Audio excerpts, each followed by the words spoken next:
Welcome to the Wealth Genius Podcast, brought to you by the Expand Wealth Real Estate Fund. Expand your wealth by investing in apartment buildings.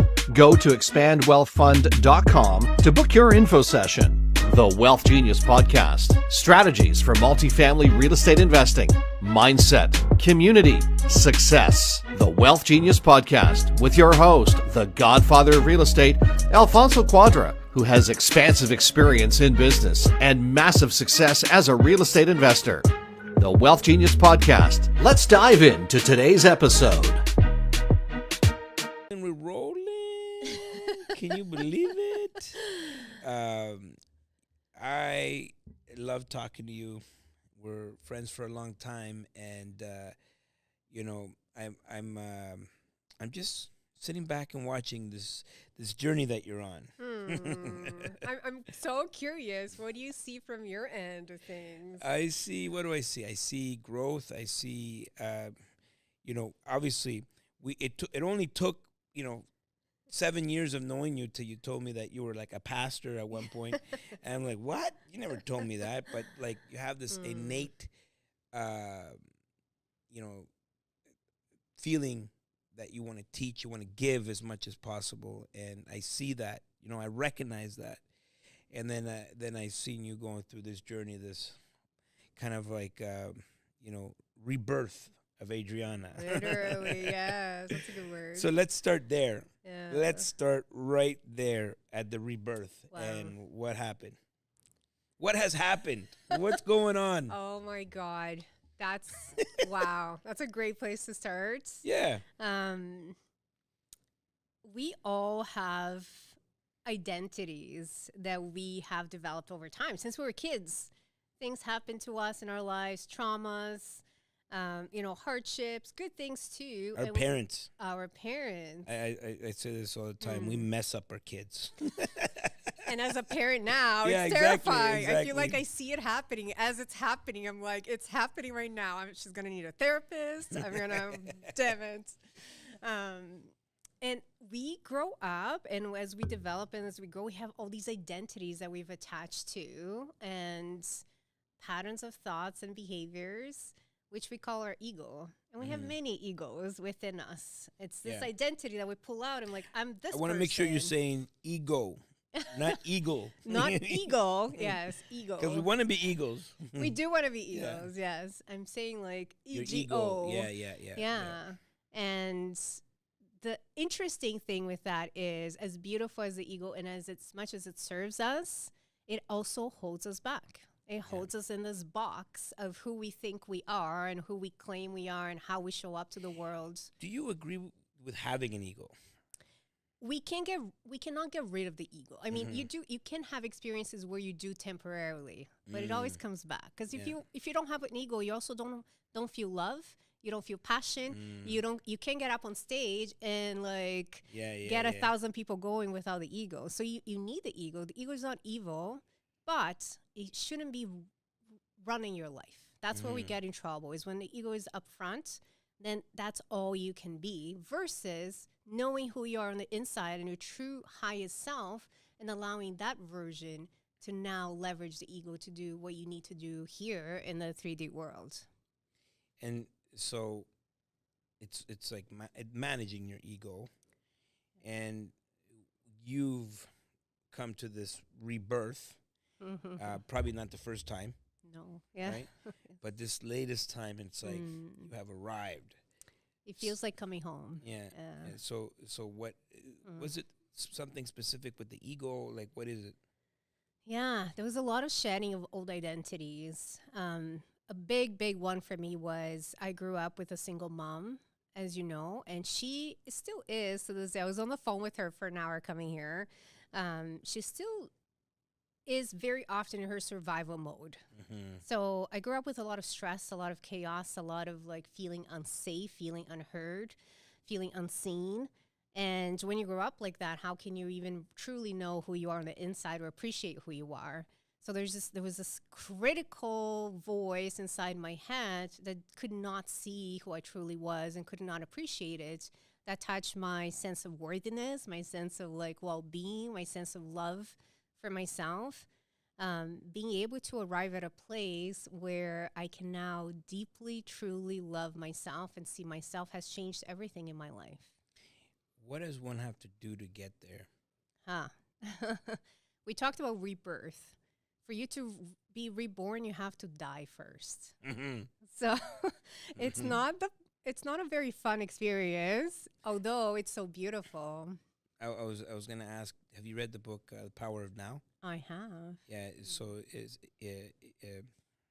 Eckhart Tolle? He's sitting on a bench and he's depressed, and he's saying, "I'm making myself crazy," realizing there's two of him, right? Literally, yes. And so you can you can kill like an entire part of you. Like, I think I've done that in my life many times. Yes. Like, and the visual of like, I think that's like a very like traumatic like visual for a lot of people.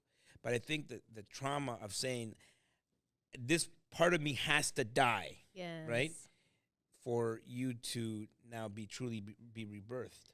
So what I find interesting with that analogy is I do think men and women, or masculine and feminine, will see it differently, because you're like, the masculine in you wants to kill and hunt and you're done. Yeah. While the feminine in me wants to put to rest and like bury my old self. Yeah, yeah. Good night. Say goodbye. Stay there. Yeah. But different ways, but it's the Sleeping same. pills. Yes. Whatever you do, just stay.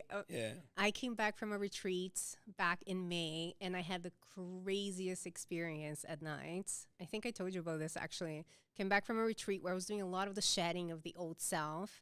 And one night while I was sleeping, I had this dream. But it was like, I'm talking about an experience kind of dream, where I had this version of myself. I didn't know who he was, honestly. I couldn't recognize it. I thought maybe it was like a past life or something coming to me, and she wanted to like stay attached to me. And I'm like sleeping and moving in bed and trying to like sneak away from her and like get away from me, and she would not let go until I was like, okay, I'm just gonna lie here quietly. And she fell asleep right behind me. And I'm like, okay, at least she's not moving. I'm going to go to sleep.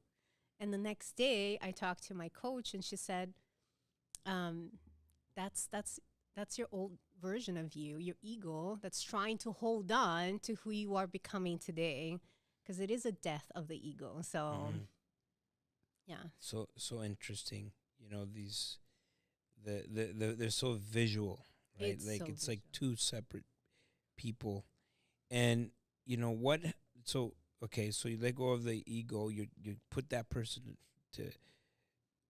to rest, and what do you do next? Like what are the next steps? This is the most beautiful part of it all, because what happens next is you meet your highest self. And you get to now truly experience the same you experience the ego that's wanting to stay attached. Now you get to meet, and we call it alter egos. There's just a beautiful way to actually meet your highest self.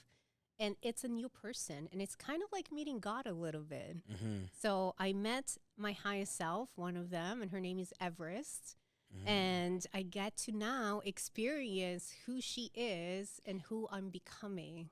And Everest, like, where it's like you created this version of yourself that you want to be. Is that what it is?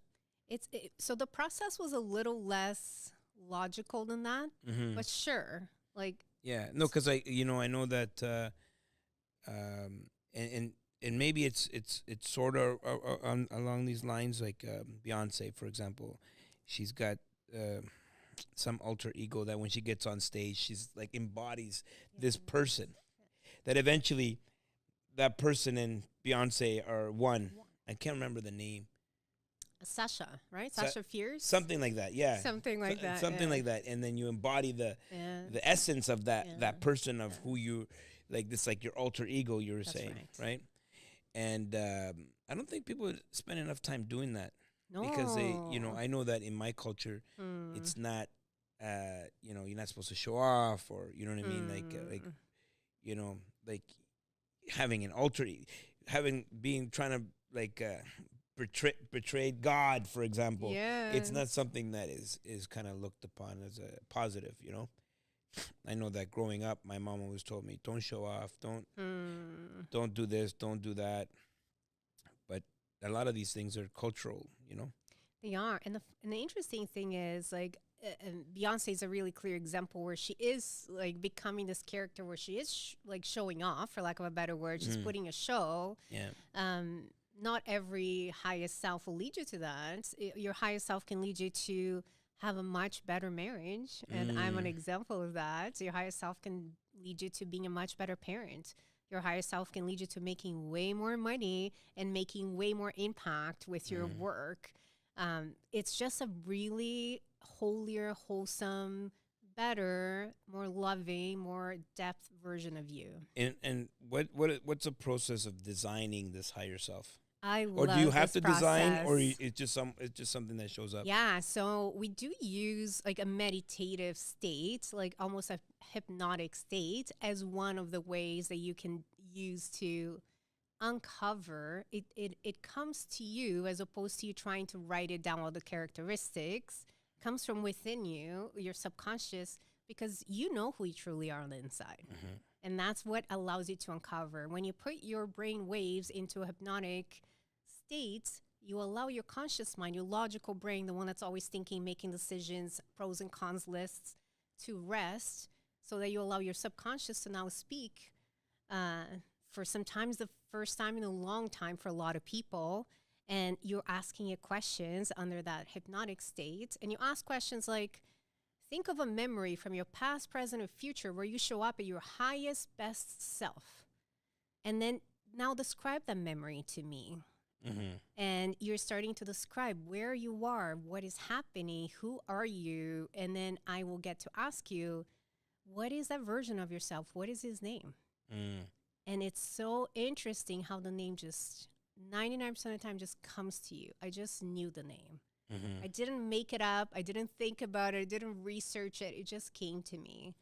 I feel that when I'm on stage, I feel that. I feel that it's not even me, you know? Like I'm just like I'm operating at my highest self, and you know, when life is happening, I forget about that. Like I forget about that feeling. But there's something about, and you know, maybe singers go through this, or people that like comedians, or anybody that has to share energy with a group of people, you know, and the energy is all focused on you. And there's something about that experience for me that is like it's so present. I could be so present, and that is my highest self. Where when I'm off stage, I'm like, who is that? Like, it's almost like things that nothing. It's like I'm bulletproof. Anything can happen, right? Anybody can ask me any question. I'm like, I feel at my most confident at the moment where I should be not as confident, where people don't have the confidence. But I feel that I feel more. I don't feel as confident when I'm off stage. I don't know if it's like a weird thing to describe, but you know, often I'm like, how do I sustain that feeling for like everyday life? You know what I mean? Is that a weird thing to describe? I mean, so many thoughts. One is that's probably the reason why you love being on stage, because you're feeling so your best, highest self. When you are on stage, you have a lot of different types of hormones being released in your body too. So you are in a flow state. That's why you can stay so present. Nothing else is crossing your mind. You're not worrying about anything else. You're fully present with who you are, which is such a beautiful state. And your body enters into the flow state. There's nothing else outside of you and that energy exchange that you're experiencing. Can you bring that to your daily life? You can. There's a process that we use to ultimately encode who you are, your best, highest self, in your cells, in your DNA. Hold on. So now I want to know what this code is. I know. Like what do I have to do to sustain that feeling? Yeah. So again, going back to putting your brain in a state of light hypnotism, we can encode anything that you really want. But now we're encoding that memory, that feeling, that version into your subconscious and into the cells of your body. This is something that Joe Dispenza does that allows people to achieve healing from like things like cancer and other really serious, diseases. But you can also use for something like this, for you to walk into your life every day feeling so confident, so present in a flow state. And not that you won't have ups and downs, but a version of yourself becomes more and more and more of who you are, and that two people could continuously become the one, and it's the one highest self. Beautiful. For you specifically, when are you your highest self? Yeah, it's a great question. I'm my highest self when I'm in love. I mean, I remember I'm addicted to the firsts, of things Okay. like the what? first kiss, the first time you hold hands. When you first start to go out with someone, Yes. and it's like you have like you're nervous, and then it's like I'm gonna kiss them or whatever. So for me, the toughest thing was committing myself to one person, because you can't necessarily recreate that. That's right. That But first, yeah, right? but you can't go around being first with everybody. You know what I mean? That's you could, but yeah, but then it's not. It wouldn't be kosher. So how do you maintain that level of intensity and energy where you could be at your highest self with with a significant other? You said love. I assumed a significant other, but I maybe you mean it in a very different way. But how do you sustain that with one person? Yeah. Okay. So I'll answer that question and I'll circle back. What I realized and learned was my capacity to be in love and love my partner is completely correlated to the capacity of loving myself. And this is going back to my rebirth in loving myself. The more I have leaned in to loving who I am for all of me and all the things and all the parts and the shadows and the ugly and the good and the bad, the more my love capacity went. And I have this like the increase, the depth, the connection, the heart to heart, the harmony between us increased so significantly.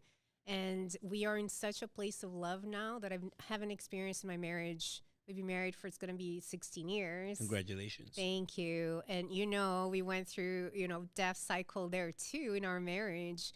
And I can't even believe we were lying in bed last night. And I'm like, how is this even possible? How are we here? We started 2024 in such a different place. And we're entering 2025 so completely in love and in harmony that I'm like, everybody needs to experience this and what it feels like. That's how. And that's your highest self. When you are loving yourself so much that it moves other people to love you. How can they not? And then you love every moment of your life. If you're walking with yourself and you're in love and you're having a great time and you enjoy your company, it doesn't matter where you go. Not only are you having a great time because you're with you, everybody else around you is having a great time too, because they're like, oh my gosh, who is this person? Like, whoa, holy crap. Yeah. That's like a point of attraction. And I did mean love beyond romantic. I meant with my kids. I've been able to experience new depths of love with them and my mom and my work and my day-to-day and my meditation time and spending time with you and expand. And it's just reciprocal. And it's just, I feel like that's when I'm in my highest self. And that's why I said you've been rebirthed. Literally. Not that you've always not that you haven't been like optimistic or happy or because I've always loved you. We're dear friends, but I've had the pleasure of watching you from the very beginning. From the moments when we used to be on the road way back when, to seeing the person that that's sitting in front of me now. you know, you are the same person, but you're really not.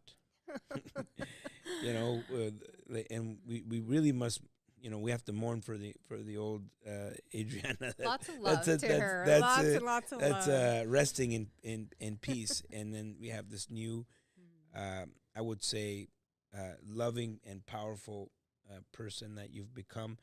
And what is the tips that you would offer anybody that's listening? Because maybe to some people this sounds like, okay, that's good for you. You know what I mean? That you found love, like, yeah, whoop-de-doo. And maybe they say, oh, Alfonso, yeah, that's great. Like, not everybody's going to be able to stand on stage, you know. What would you say to someone? What are things that they can do right now to be at their highest self? Yeah. Start leaning into inside of yourself. We tend to seek blame and a savior outside of us.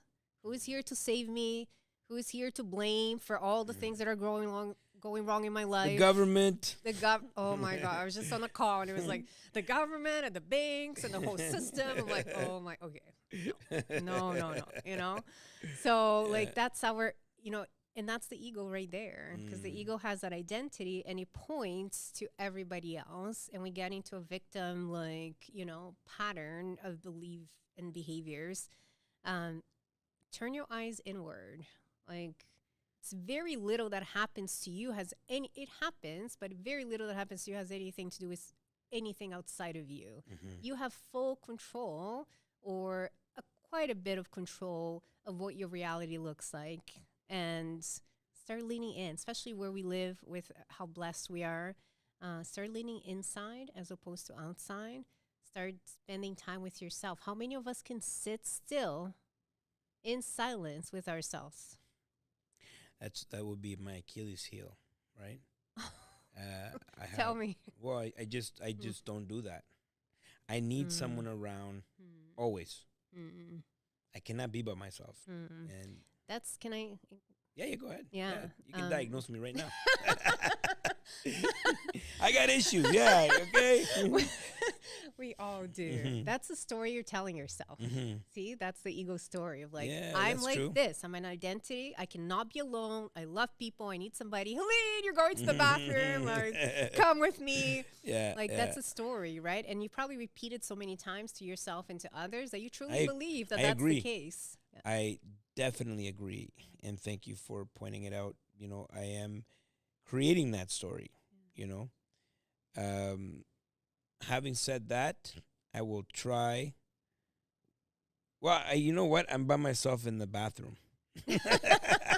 No phones. Yeah. Oh, shoot. No phones. I mean, like, completely just sit with yourself. Start like 2 minutes. Okay, I will do this. I want to get I would better at love this. that. I want to get better at this. Here's Have you always done that?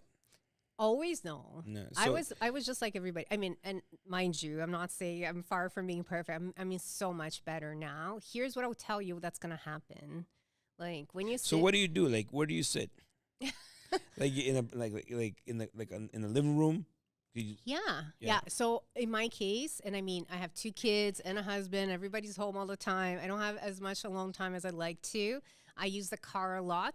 I don't have an option. I can't be on my phone while I'm driving. So that's a good way to be present when you're driving. But yeah, I sit in my living room. You can get comfortable. You can have a blanket. You can get a coffee or something. But the goal is no TV, no phone. Like you're with you. You could have a journal. Journal is really helpful because sometimes it feels like equivalent to speaking to somebody. You're speaking to yourself really. And what's going to happen, even when you start for 2 minutes and you add a little bit more, you're going to start getting reacquainted with who you are and your truest versions of yourself. Your fears, your joys, a conversation that's you with you. And that's really when the beauty of like death and rebirth starts. And I'm excited for that. I will report back. And I love our conversations, and thank you for that. And we're gonna wrap things up. What's your quote? What's your favorite quote? Ooh, What's my favorite quotes? I don't know that I can come up with one, I guess. Well, maybe it's a Adriana quote. What do you live by? I guess since we're in the theme of love, I'm going to go there, like lean into love every day. Life is so beautiful when you do that. There you go. Alfonso loves you, and we'll see you at the top. Woo!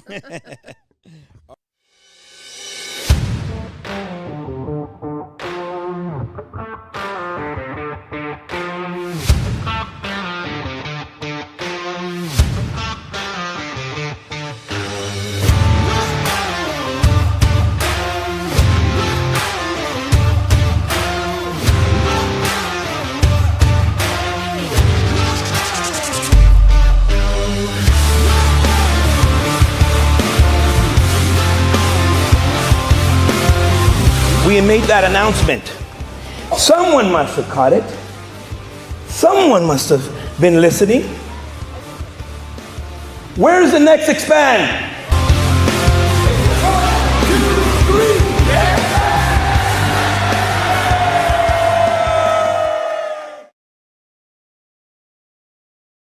Thanks for listening to the Wealth Genius Podcast, presented in part by Expand Investor Conference, this May 16th to 18th in Edmonton, Alberta.